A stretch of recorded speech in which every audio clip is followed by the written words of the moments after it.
it's Liz Yuille from Old Stables Crafts. Thank you for joining me again today. Today I am on the final, I think probably, of my Top Tip Tuesday box series. We've made easy boxes, well I say easy boxes, boxes that are rectangular, have rectangular contents. I'm now going to do a box for one of our embellishment pots. This happens to have the tinted faceted buttons in it. I really must use them. But any of these boxes would fit in, any of these containers would fit in this box.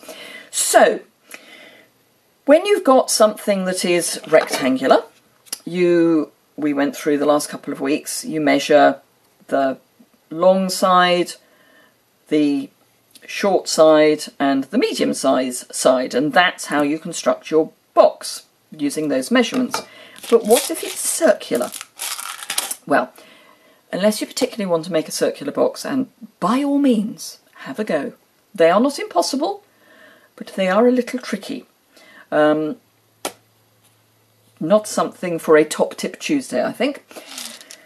Basically what I do is I go, you know what, we need a box that's going to fit, and the box is going to be square. It's a circle, therefore it's going to have, the diameter is going to be the same whichever direction we go in, therefore I'm looking for a square box. So I only actually need two measurements. I'm going to make it out of crumb cake, which is why I've got a piece of crumb cake. So I would measure using a ruler. I would measure across to find, you know, where the widest part is. Now, annoyingly, the boxes are just over 2.5 inches, so I'm going to go to the next sensible measurement, which is 2 3/4. Again, what I could do is look at whether metric is better. 6.5 centimetres. Actually, you know what? I'm going to take the lid off, because the easiest way of measuring it, something that's got a lid and therefore got a rounded top, is to take the lid off. No, that's going to be 7 centimetres. I could be rash, couldn't I? I could do this one in centimetres for the metric lovers.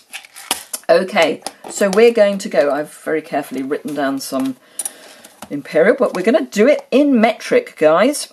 So we're going to look at 7 centimetres, and we know that it's a square box, so it's going to be 7 by 7 centimetres if we're looking at this plane. But we also need this depth, so that's 2.5 centimetres, so by 2.5 centimetres. So all I'm going to do is make a box that sticks flat. I'm not going to make one with a lip, because we did the lip. So to get my box, I need a piece of cardstock that is going to be, for this, to get this, I want, got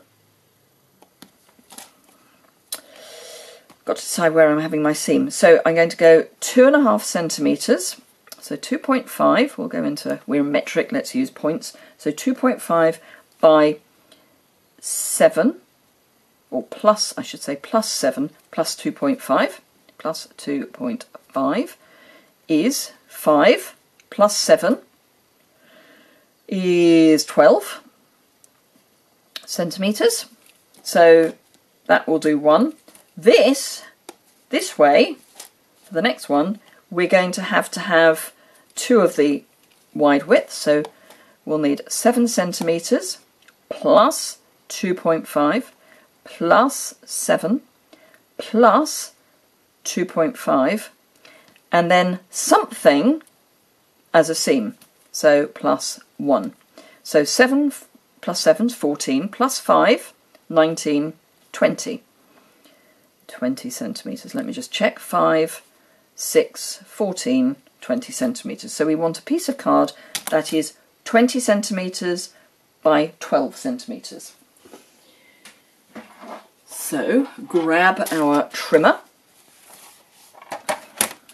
Now, for those of you who know Imperial A4, you will know it's 21 centimetres wide.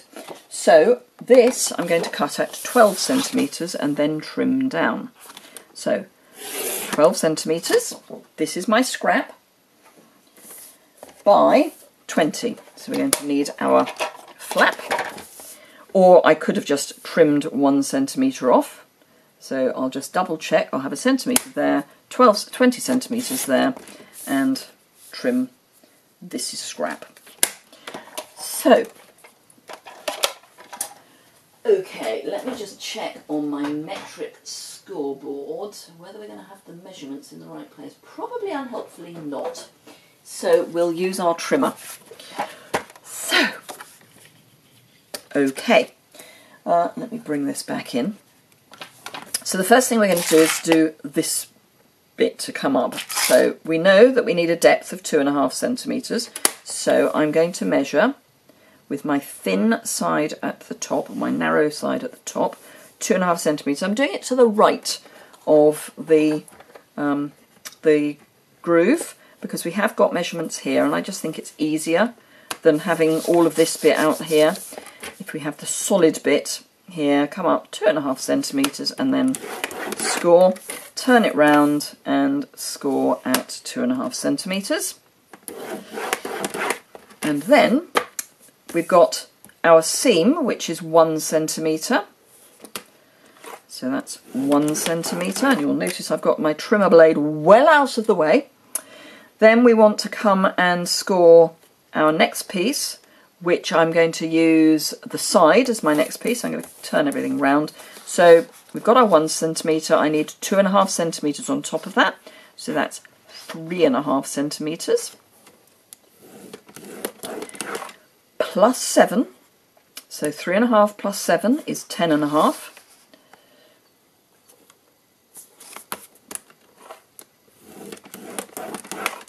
Plus 2.5. So 1, 2.5 brings us up to 13.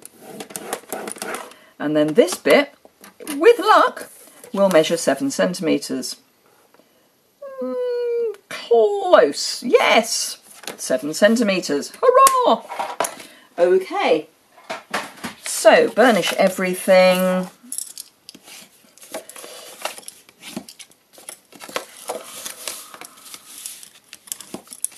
Now that I will find easier to fold that way. I'm holding that narrow piece down. These are, they're just about okay to bring up, otherwise I would push down. Okay, don't need my measurements anymore. So this is going to be at the back, and our box is basically going to be like that, and then the sides will flip down. So as I say, once it's closed, it's closed. So I don't need my these little bits here, so those we can get rid of, and I'll wedge in a bit so that it's a neater seam. Turn it to the back, get rid of the score line on both sides, so I just make sure that the score line is on the side that I'm cutting away. Can you see what I mean? So that's the score line, and I'm getting rid of it. So that's our seam, yeah? And that's going to be the base. So we then just need to cut up all of these. So I'm going to keep my large pieces solid. So I'm going to cut up and then just wedge slightly into the squares. And again, I'm basically getting rid of the score lines. Ideally all of the score line. So cut away the score line, and then again just very slightly wedge there as well. Do exactly the same on this side, so a wedge, cut away the score line and wedge, cut away the score line and wedge. Get on. Cut away the score line and wedge. And that is what we end up with.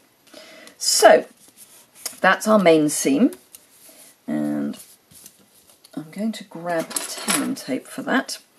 So tear and tape along there, You want it as close to the fold as you can get it, and then I do like to tear against a straight edge, but you can just tear it with your fingers. And then I do also like to get my bone folder and make sure that is down properly, because that's all that's holding your box together. It's useful if it's actually stuck to the card. The box is going to be symmetrical, so if you fold in one side and then fold on top, it will meet and you'll get your nice box. Get rid of that. Ends in, that's the top, so that goes there, that goes there, that goes there, remembering to put your contents in. So we can close up one side, so we'll close up this side, so I'll just grab some tear and tape again and pop a piece of tear and tape here. You can use liquid adhesive, but I would not use snail for card for a box.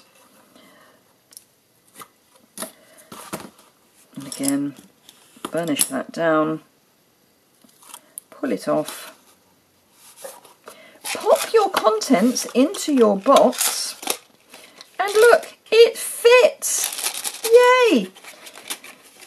Remember where your top and your bottom is, so this is the top, so we want this to have the adhesive, so grab your adhesive. Yes, I do know I'm going to have to deconstruct the box to get my embellishments out again, but it's fine. Tear that, burnish it down, pull off the backing tape, whoops, preferably all of the backing tape,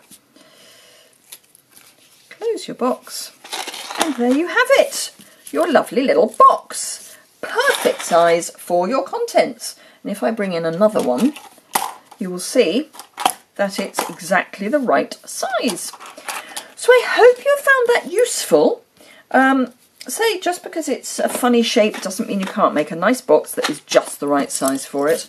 I will try and bring more boxes to you over the next few weeks. I'll probably have done some boxes in the interim, but yeah, thank you very much indeed. If you haven't already subscribed to my channel, why?